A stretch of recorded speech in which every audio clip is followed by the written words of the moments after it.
Hey y'all, good morning. So today is Kamala Harris's birthday. So happy birthday to Madam Vice President Harris. Okay, that's out the way. So here's the observation. She's in the church. She's probably about to do like a speech or something in the church. And they begin to sing Stevie Wonder's version of Happy Birthday. And y'all know it goes, Happy Birthday to you. Happy Birthday to you. So they start singing it in church, and they all have on their pink to represent breast cancer awareness month. And I'm like, oh my goodness, like it. My heart was just singing with joy because that is what we get to present to America and the rest of the world, our culture, right? Like the things that we do, the way that black people were treated here in America and are still treated here in America, and to be able to know that like people get to see us for the first time, like as a whole, as human beings, as real people who add value to the world and to America especially. Like I just, it was something about it that just said, wow, this is our grandmothers, our ancestors' wildest dream. Like this is something, we were literally enslaved people. Like even though Kamala's mom was not and dad weren't, I guess, necessarily born here in America, the fact that black people have come this far, to know that we're going to have a black woman, and women have come this far, let's give it that, because we know that women have been under the patriarchy of men so for so long, and they're still trying to suppress us. They don't want us to be in control of anything. They don't want us to have better job, better paying jobs, better pay. And black women are at the bottom. We're at the bottom of the wage gap, right? The gap is the furthest between the white old man to the black woman. We are at the bottom. And but we add so much and we contribute so much to this society, into the world society. And it's just unbelievable that, I mean, it's just like like to think about it. Like I have a let me show y'all. I have this right here, and I didn't even realize it until I just kind of peeked over like a few maybe days or when I was probably pinning the thing up. But look, this is my niece, and this is Madam Vice President. Can you believe that? Two black young women standing side by side, sitting side by side on a board. Like that's just showing. It's like my niece gets to see that, and it's just like when Obama got, when he won. It was just like when he won. It was just like, man. I was like literally I was in 10th grade when he won. And I remember how like joyous that was. And I knew where I was. Like I just remember like I was studying for exams, like our midterm exams. Oh man. I'm just so excited for when it happens, because I'm like, she gets to show, her being president gets to show like our culture and our history, and nobody will be able to silence it. I feel like it's like a redemption for all the hurt and pain that we've gone through. And I feel like it's gonna just uplift our society.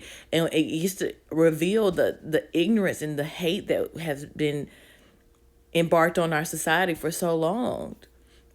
I don't know why I add a little deep on that, but I mean, you just think about how America has tried to like make gaslight us and make us think that black people are the wrong people, and you should be afraid, very afraid of them having any type of power and blah blah blah. Like, look, black people ain't worried about y'all. Like we are not worried. That's the thing. When white people were hating, like being mean and just nasty and trying to do everything towards us, we were not, like, we weren't bothering them. Like we wanted to stay in our own lane. We just wanted to live our own lives and be left alone. just like they want to be left alone.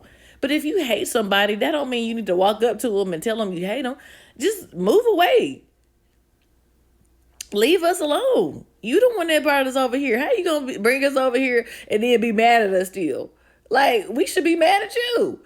And that's what they're afraid of. They're afraid that we're gonna get this power and then mistreat them. And it's like, no, we don't.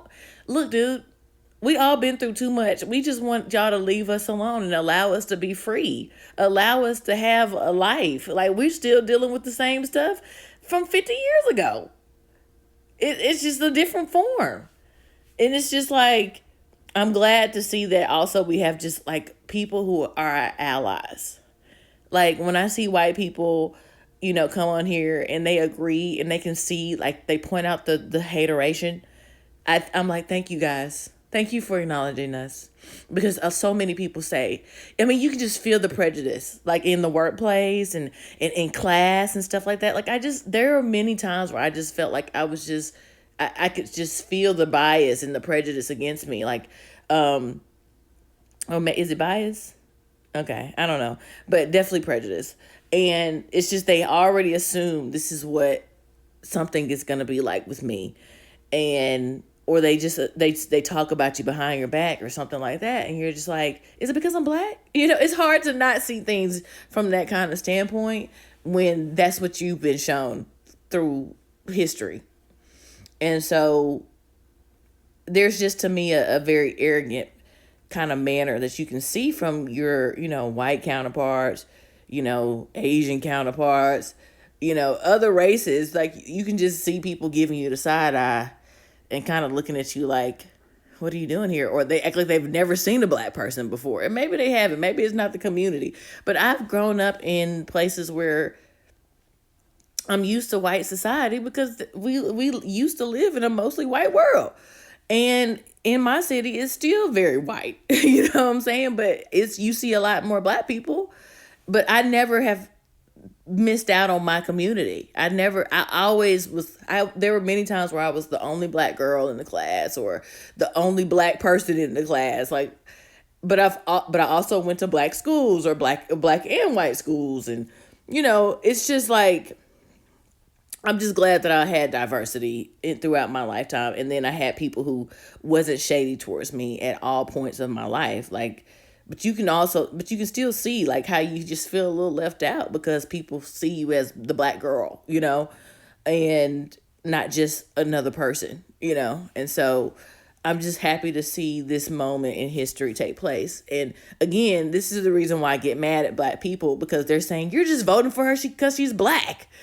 That's crazy. And I'm like, but I voted for Hillary Clinton and Joe Biden too. So what are you talking about? Like, shut up. Like, it's just unbelievable. People in their excuses and the reason why they vote for Trump and they try to make up these lame, like, talking points that they're getting from Fox News and from Trump. It's like, no, you're the one that's a sheep. Stop calling me a sheep when it's you. And so I'll be glad to see the day when we can shut all that stuff down, because they're going to benefit from everything that Kamala Harris and the Democrats put into office, or get into law and all that stuff. They're going to benefit directly. So for them to be like, well, she got in unrightfully. They've already cheated. I'm like, how you gonna say she already cheated and the election hasn't even taken place? That's what y'all. That's the problem with y'all. And it's just so uneducated and just. I'd be like, Lord, just, help us all, Lord, because we over here dealing with a society that acts like this.